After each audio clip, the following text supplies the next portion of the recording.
welcome back. I'm Joseph Hoffman. Notice anything different about me today? That's right. I've got my tie on because today is an important day. We're learning the rest of Cuckoo hands together. Let's get started looking at the music. Today we're looking at line 2 of Cuckoo. Now I covered up the top and bottom lines so we can just focus on line 2. First, let's practice the rhythm of the right hand. Can you find any half notes in the treble clef staff? Point to them. If you're pointing here or here, you're correct. Now remember to give those 2 beats. So let's clap the rhythm of the right hand and we'll count 1, 2, 3 for 3 beats in every measure, starting with this quarter note here. Let's clap the rhythm. Ready, go. 1, 2, 3, 1, 2, 3, 1, 2, 3, 1, 2, 3. Good. Now can you do that by yourself? Ready, go. 1, 2, 3, 1, 2, 3, 1, 2, 3, 1, 2, 3. Great. Now let's practice the rhythm of the left hand. Looking at the bass clef staff, can you point out to me any dotted half notes? Look for a dotted half note and point to it. If you're pointing here or here, you're correct. How many beats does a dotted half note get? If you said 3 beats, you're correct. Good. Let's clap the rhythm of the left hand together. Starting here, clap the rhythm and count the beat. Ready, go. 1, 2, 3, 1, 2, 3, 1, 2, 3, 1, 2, 3. Great. Now, here's the real challenge. We're going to tap both hands at the same time. Notice that in this first measure, the right hand taps on every beat. I'll draw on the beats. 1, 2, 3. The left hand, however, is going to hold this half note for beats 1 and 2, and then it will tap once again on beat 3 together with the right hand. Okay, let's try that measure together once. Tap both hands and count the beat, just on the measure where I drew the heartbeats. Ready, go. 1, 2, 3. Good, let's look at the next measure. Now the right hand also has a half note, so it will hold for beats 1 and 2 and then tap again on beat 3. The left hand, however, will just tap on beat 1 and continue to hold through beats 2 and 3. Let's try this second measure that I just drew. Let's tap and count the beat. Ready, go. 1, 2, 3. Good. Now can you put those 2 measures together? Let's tap both hands and count the beat. Ready, go. 1, 2, 3, 1, 2, 3. Good. Now the next 2 measures, what do you notice about the rhythm of these 2 measures? That's right, it's the same rhythm. So let's start right here on beat 1 and try those 2 measures. Ready, go. 1, 2, 3, 1, 2, 3. Great. Now, let's see if we can figure out how to play these notes on the piano, hands together. You notice these 3 notes right here. What pattern do you see? Are they repeating, stepping up, or stepping down? If you said stepping up, you're correct. The right hand plays re, re, mi, fa. While the right hand is playing its notes, what is the left hand doing? Repeating, stepping up, or stepping down? If you said stepping down, you're correct. So it's really contrary motion here. While the right hand steps up, the left hand steps down. The same thing happens on these notes. While the right hand steps up, the left hand steps down. We also have this repeated note here and a skip down here. But when those are happening, the left hand is just holding. Every time the right hand steps up, the left hand will step down. Let's go to the piano to practice it. Since we're going to be playing in contrary motion, let's review stepping and skipping in contrary motion. First, let's just hold our fingers in the air and move them in contrary motion, starting with your thumbs. Say the pattern with me. Stepping up and stepping down and skipping up and down. Good, now let's try playing stepping and skipping using the F major pentascale. So once again, we'll start on our thumbs and our fingers will move in contrary motion.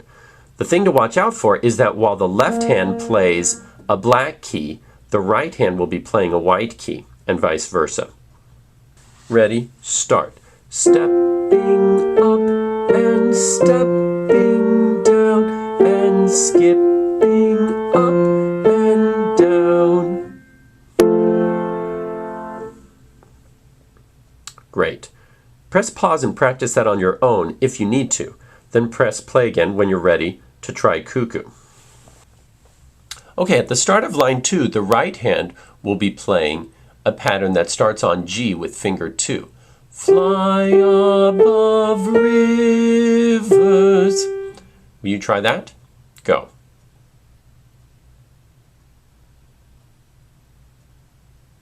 Good. Now while the right hand does that, the left hand will start on a B flat and go like this. 1, 2, 3, 1, 2, 3. Now you try. Ready? Go.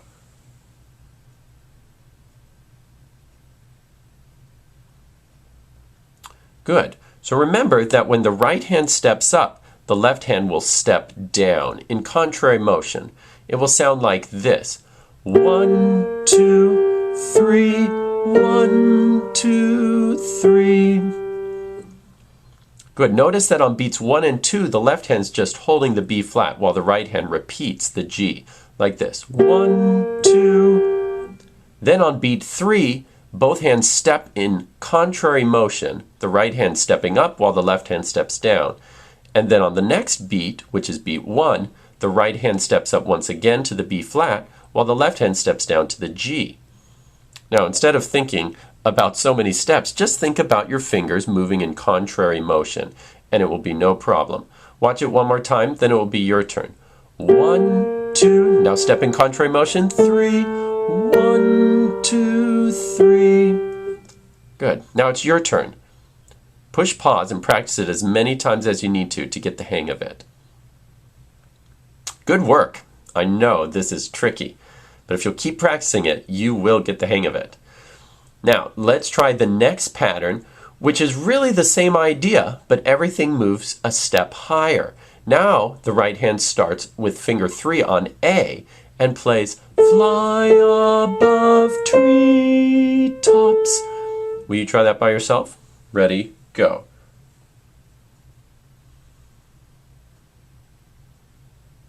Good. Now, while the right hand is doing that, the left hand starts on C and steps down.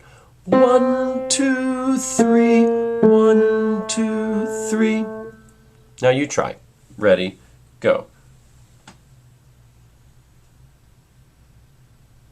So once again, we're using contrary motion.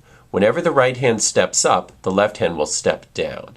Together it will sound like this. 1, 2, 3, 1, 2, 3. Watch it one more time, then it's your turn to practice. 1, 2, 3, 1, 2, 3. Now press pause, and practice on your own. Push play again when you're ready to continue. Good work. Now let's listen to what those two will sound like together. I'm going to go back to the start of line 2 where the right hand's playing the G with the left hand on the B flat. Here's what we've got.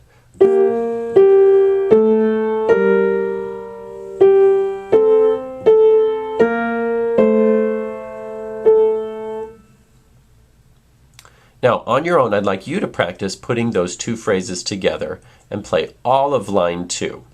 So push pause, and why don't you play through line 2 about 5 times on your own, and then push play so I can show you how we'll put lines 1, 2, and 3 together. You might recall that line 3 is almost exactly the same as line 1. Do you remember the one thing that's different? If you remember, point to where there's one thing different on line 3. If you're pointing here, you're correct. Instead of going from A, skipping down to the F, the left hand merely plays the A and then rests at the same time the right hand rests. And that's the special ending for Cuckoo. But if you learned line 1 in our last lesson, then you already know this line. You'll just have to change that one thing. Once you've practiced line 2 and gotten really good at it, you're ready to put the whole song together. I'll show you what that sounds like. After you've done lots of practicing, you can even try playing along with me or download the MP3 practice album from the website, and then you can play along with the beautiful orchestration. I'm going to play Cuckoo, and I'm going to play along with the practice album accompaniment, which you can download from our website.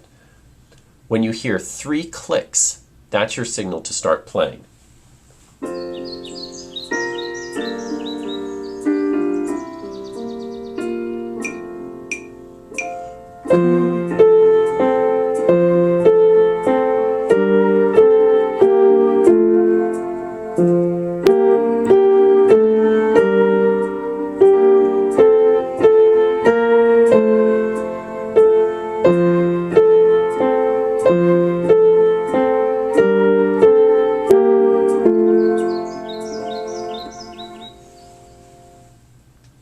Great. Once you've gotten really good at Cuckoo, you can try playing along with me. Or download the practice album and try playing along with that accompaniment. Great work learning the rest of Cuckoo hands together. I'm very proud of how much progress you've made. If you'd like to get the music to Cuckoo along with practice instructions or the MP3 accompaniment track, you can get those from our website.